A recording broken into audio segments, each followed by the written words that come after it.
Alors que la France s'apprête à réduire sa présence militaire au Sahel, ses troupes sont confrontées à de nouvelles menaces sur le terrain.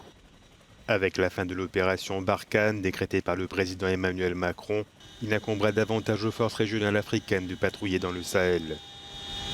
Et ce dans un contexte particulier alors que les djihadistes tentent d'imposer la charia dans certaines régions.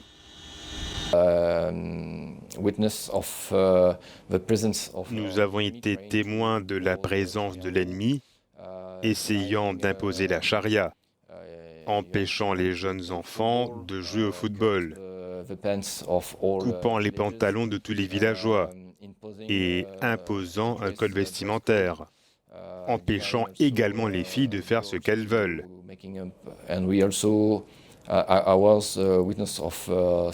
Nous avons également vu des cicatrices sur les épaules et le dos des villageois qui ne voulaient pas adopter une telle loi.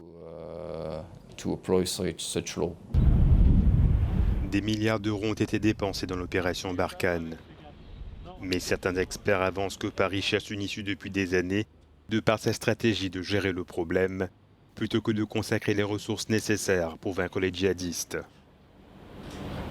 Ici au Mali, nous combattons dans une zone qui est plus grande que la France. Donc sans moyens aériens, nous ne pouvons pas réaliser des opérations aussi profondes que celles que nous pouvons réaliser avec l'aide et le soutien de moyens aériens. Dans la population, la crainte est toujours vive quant au degré d'insécurité, qu'importe la présence de soldats français. Même si les Français sont encore là, les attaques et les tueries continuent quotidiennement, même avec les Français ici. Nous espérons vraiment la paix. C'est tout ce dont nous avons besoin en ce moment, la paix. Après 7 ans de présence, le retrait des forces françaises fait craindre un vide sécuritaire, après des pics d'attaque au Niger et au Burkina Faso.